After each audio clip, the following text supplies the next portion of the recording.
Hi everyone, this is वर्षा और आज का जो टॉपिक है जोनल काउंसिल है, क्षेत्रीय परिषदें।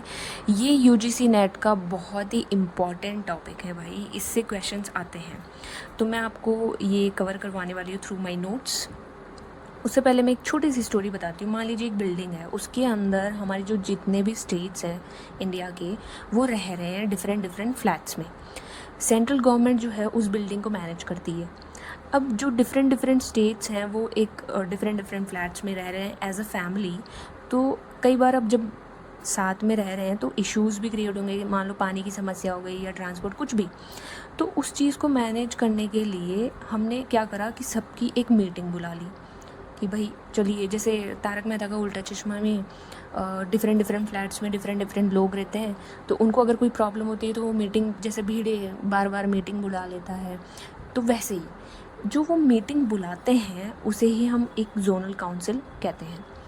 ये तो था एक इनफॉर्मल तरीका बताने का जोनल काउंसिल का। अब थोड़ा हमारे बुकिश लैंग्वेज पे चलते हैं। सबसे पहले जो आपको ध्यान रखना है एग्ज़ाम पर्पस के लिए, कि क्वेश्चन उठा के पूछ लेंगे कि जोनल काउंसिल आपकी स्टैच्यूटरी बॉडी है या फिर आपकी कॉन्स्टिट्यूशनल बॉडी है। तो ध्यान रखना है, जोनल काउंसिल आपकी स्टैच्यूटरी बॉडी है, ये कॉन्स्टिट्यूशनल बॉडी नहीं है, क्योंकि ये कॉन्स्टिट्यूशन में मेंशन नहीं है। ये जोनल काउंसिल आपकी पार्लियामेंट ने एक लॉ पास करके इसे बनाया है। तो जब भी पार्लियामेंट कोई लॉ पास करता है और उसके थ्रू कोई बॉडी बनती है तो उसे हम स्टैच्यूटरी बॉडी कहते हैं। अगर कोई भी बॉडी पहले से कॉन्स्टिट्यूशन में मेंशन है, जैसे इलेक्शन कमीशन हो गया, कैग हो गया, तो वो हमारी कॉन्स्टिट्यूशनल बॉडी कहलाती है। ये पॉइंट आई होप आपको क्लियर हो गया होगा कि जोनल काउंसिल स्टैच्यूटरी बॉडी है।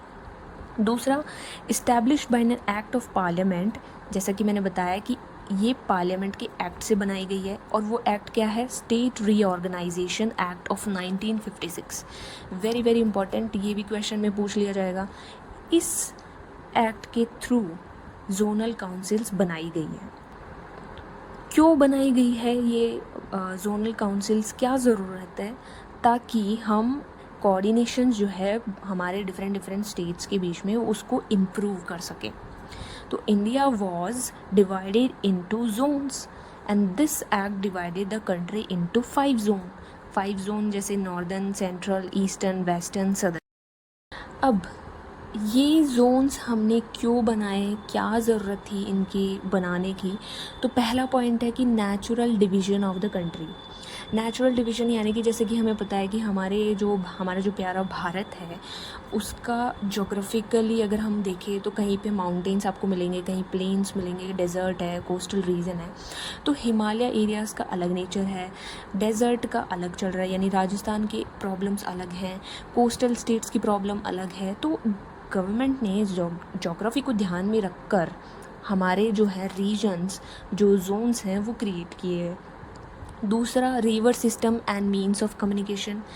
हमें पता है कि हमारे जो प्यारे भारत के अंदर डिफरेंट डिफरेंट रिवर्स हैं, और एक रिवर जो है आपकी कम से कम 1-2 या फिर 3-4 स्टेट से होकर गुज़रती है।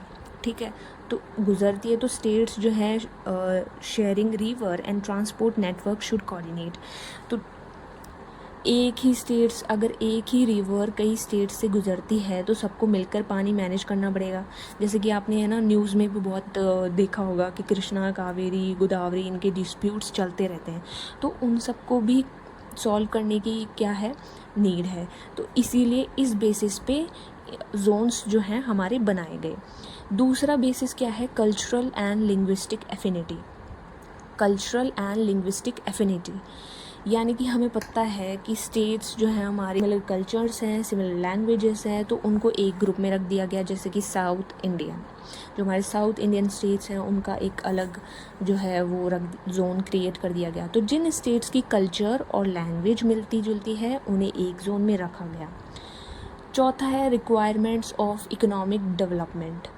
जैसे कि जो हमारे नियर बाय स्टेट्स हैं वो इंडस्ट्रीज़, रोड्स और पावर प्रोजेक्ट्स एक साथ मिलके जो हैं काम कर रहे हैं और रीजनल डेवलपमेंट प्लानिंग्स को बढ़ा रहे हैं। तो एक तो ये हो गया रिक्वायरमेंट्स ऑफ इकोनॉमिक डेवलपमेंट। पांचवा पॉइंट हो गया आपका security and law and order. यानी कि जैसे आपको पता है ना कि दो स्टेट्स बॉर्डर शेयर करती है तो क्राइम्स और स्मगलिंग या फिर एक्सट्रीमिस्ट मूवमेंट ये मल्टीपल स्टेट्स को अफेक्ट कर देते हैं। तो उस चीज़ को भी ध्यान में रखते हुए जोन्स क्रिएट करे गए, ताकि जो दो स्टेट्स के बीच में अगर कोई मान लो कोई एक बॉर्डर एक स्टेट में कोई क्राइम करके दूसरे स्टेट में चला गया तो उस चीज़ को भी मैनेज करना, ये इसीलिए ये जोन्स जो हैं बनाए गए। दूसरा आता है सबसे इम्पॉर्टेंट, ये है हमारे यूजीसी नेट एग्ज़ाम के लिए इम्पॉर्टेंट फैक्चुअल डाटा कि जोनल काउंसिल्स के अंदर मेंबर्स कौन कौन होते हैं। तो सबसे पहले आपका जो ये हमारे यूनियन होम मिनिस्टर हैं वो पूरी जोनल काउंसिल्स के चेयरमैन होते हैं। Home minister chairman of all zonal councils.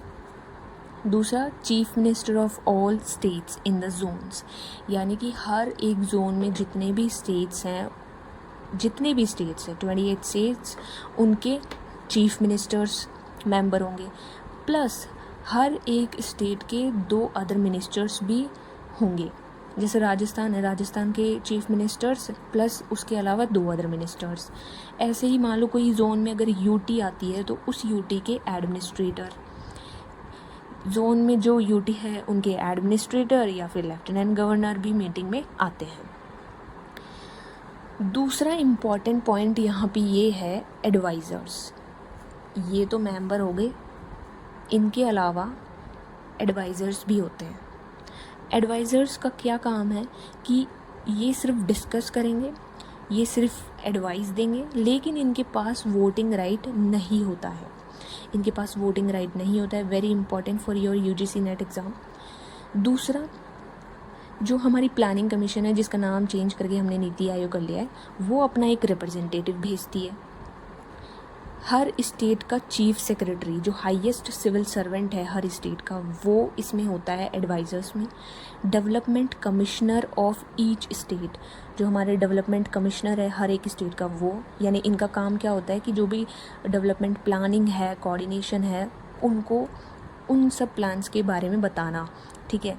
हर एक सीएम, जो each CM act as a vice chairman by rotation holding office for 1 year। very important, star लगा लो भाई, कि हर एक CM जो होता है, हर एक CM वो वाइस चेयरमैन होता है।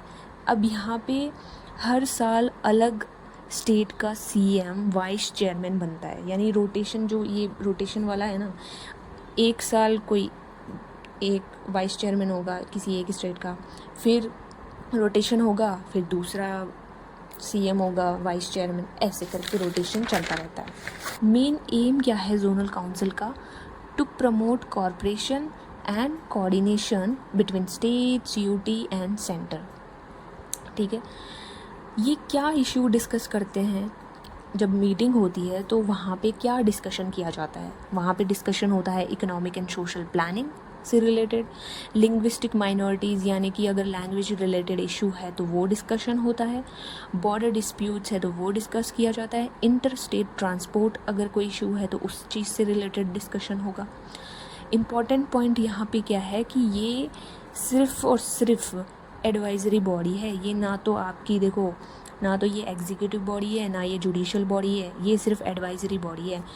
They are only deliberative and advisory body. They only discuss, they give recommendations, their decisions are not legally binding. ये जुडिशरी की तरह ऑर्डर नहीं दे सकते हैं, they can only give recommendations। ठीक है।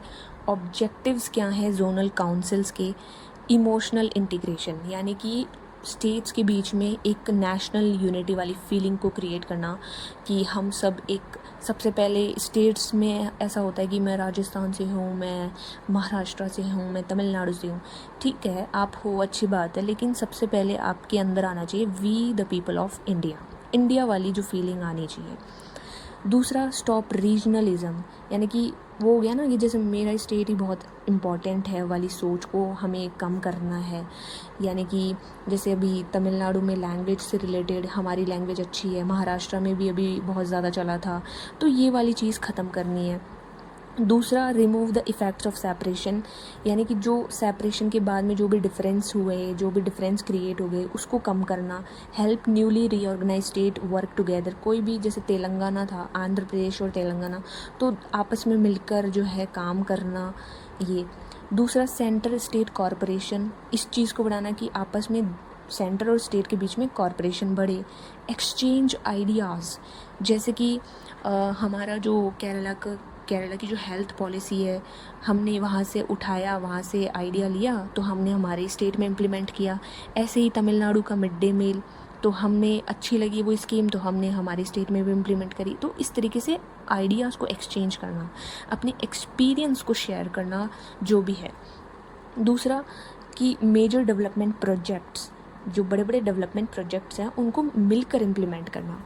सातवां पॉइंट जो है आपका पॉलिटिकल इक्विलिब्रियम, यानी कि कोई भी रीजन ऐसे फील नहीं करे कि हमें नेगलेक्ट कर दिया जा रहा है या फिर हमारी नहीं सुनी जा रही है, तो सबको साथ लेके चलना, हर एक स्टेट की सुनना और इस तरीके से पॉलिटिकल इक्विलिब्रियम को मेंटेन करना। तो ये थे पूरे ऑब्जेक्टिव्स जोनल काउंसिल्स के। यहाँ पे एक इम्पॉर्टेंट पॉइंट आता है कि हमने अभी तक नॉर्थ ईस्ट की बात ही नहीं करी, तो नॉर्थ ईस्ट के लिए एक सेपरेट काउंसिल्स बनाया गया। नॉर्थ ईस्टर्न काउंसिल सेपरेट है लेकिन रिलेटेड ही है। बहुत इम्पॉर्टेंट चीज़ है कि north eastern council zonal council का पार्ट नहीं है, ये एक अलग है, ये अलग एक्ट से बनाया गया है पार्लियामेंट के अंदर। पार्लियामेंट ने इसको बनाया by separate act, north eastern, आप देख लेना, north eastern council act 1971। Okay, new body create की गई ताकि जो डिफरेंट, क्यों क्रिएट करेगी, क्योंकि हमें पता है नॉर्थ ईस्टर्न का जो है डिफरेंट जोग्राफिकल और सिक्योरिटी चैलेंजेस हैं, इसलिए ये काउंसिल क्रिएट किया गया। और इसके अंदर जो हमारे नॉर्थ ईस्टर्न के जो स्टेट्स हैं वो इंक्लूड हैं, सारे मेंबर्स इंक्लूड हैं। नॉर्थ ईस्टर्न के लिए कॉमन डेवलपमेंट प्लान बनाना और सिक्योरिटी कोऑर्डिनेशन करना। जोन जो है इनके हेडक्वार्टर, ये यूजीसी नेट एग्ज़ाम में आ जाता है कि ये जोन है north, central, eastern, western and southern. तो नॉर्दर्न का दिल्ली, सेंट्रल का प्रयागराज, ईस्टर्न का कोलकाता, वेस्टर्न का मुंबई, सदर्न का चेन्नई। ये था पूरा जोनल काउंसिल। आई होप आपको समझ में आ गया होगा। अगर समझ में आ गया, अगर कुछ भी मिस्टेक्स लगती है मेरे एक्सप्लेन करने में, तो आप कमेंट सेक्शन खुला है, वहाँ पे बताइए।